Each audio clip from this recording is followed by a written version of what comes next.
अथ 56 सर्गः। अथ रात्र्याम् व्यतीतायामवसुप्तमनन्तरम् प्रबोधयामास शनैर्लक्ष्मणम् रघुपुङ्गवः। सौमित्रे शृणु वन्यानाम् वल्गुव्याहरताम् स्वनम्। सम्प्रतिष्ठामहे कालः प्रस्थानस्य परन्तप। प्रसुप्तस्तु ततो भ्रात्रा समये प्रतिबोधितः। जहौ निद्राम् च तन्द्राम् च प्रसक्तम् च परिश्रमम्। तत उत्थाय ते सर्वे स्पृष्ट्वा नद्याः शिवम् जलम्। पन्थानमृषभिर्जुष्टम् चित्रकूटस्य तम् ययुः। ततः सम्प्रस्थितः काले रामः सौमित्रिणा सह सीताम् कमलपत्राक्षीमिदम् वचनमब्रवीत्। आदीप्तानिव वैदेहि सर्वतः पुष्पितान्नगान्। स्वैः पुष्पैः किंशुकान् पश्य मालिनः शिशिरात्यये। पश्य भल्लातकान् बिल्वान् नरैरनुपसेवितान्। फलपुष्पैरवनतान् नूनम् शक्ष्याम जीवितुम्। पश्य द्रोणप्रमाणानि लम्बमानानि लक्ष्मण। मधूनि मधुकारीभिः सम्भृतानि नगे नगे।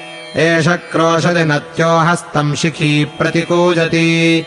रमणीये वनोद्देशे पुष्पसंस्तरसङ्कटे। मातङ्गयूथानुसृतम् पक्षिसङ्घानुनादितम्। चित्रकूटमिमम् पश्य प्रवृद्धशिखरम् गिरिम्। समभूमितले रम्ये द्रुमैर्बहुभिरावृते। पुण्ये रंस्यामहे तात चित्रकूटस्य कानने। ततस्तौ पादचारेण गच्छन्तौ सह सीतया। रम्यमासे ततुः शैलम् चित्रकूटम् मनोरमम्। तम् तु पर्वतमासाद्य नानापक्षिगणायुतम्। बहुमूलफलम् रम्यम् सम्पन्नसरसोदकम्। मनोज्ञोऽयम् गिरिः सौम्य नानाद्रुमलतायुतः। बहुमूलफलो रम्यः स्वाजीवः प्रतिभाति मे। मुनयश्च महात्मानो वसन्त्यस्मिञ्छिलोच्चये। अयम् वासो भवेत्तात वयमत्र वसेमहि। इति सीता च रामश्च लक्ष्मणश्च कृताञ्जलिः। अभिगम्याश्रमम् सर्वे वाल्मीकिमभिवादयन्। तान्महर्षिः प्रमुदितः पूजयामास धर्मवित्। आस्यतामिति चोवाच स्वागतम् तन्निवेद्य च। ततो ब्रवीन्महाबाहुर्लक्ष्मणम् लक्ष्मणाग्रजः। सन्निवेद्य यथा न्यायमात्मानमृषये प्रभुः। लक्ष्मणानय दारूणि दृढानि च वराणि च। कुरुष्वावसथम् सौम्यवासे मेऽभिरतम् मनः। तस्य तद्वचनम् श्रुत्वा सौमित्रिर्विविधान् द्रुमान्। आजहार ततश्चक्रे पर्णशालामरिन्दमः।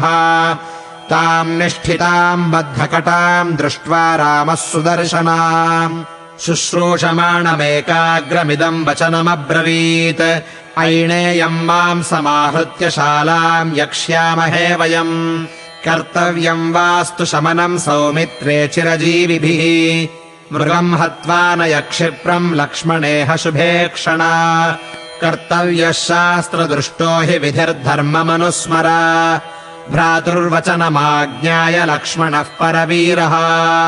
चकार च यथोक्तम् हितम् रामः पुनरब्रवीत्। ऐणेयम् श्रपयस्वैतच्छालाम् यक्ष्यामहे वयम्। त्वर सौम्यमुहूर्तोऽयम् ध्रुवश्च दिवसो ह्ययम्। स लक्ष्मणः कृष्णमृगम् हत्वा मेध्यम् प्रतापवान्।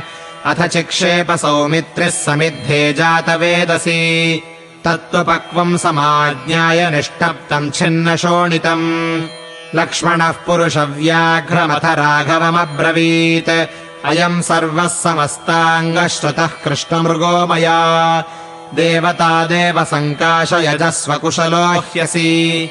रामः स्नात्वा तु नियतो गुणवाञ्जपकोविदः।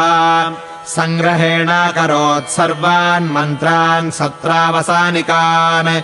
इष्ट्वा देवगणान् सर्वान् विवेशावसथम् शुचिः। बभूव च मनोह्लादो रामस्यामित तेजसः।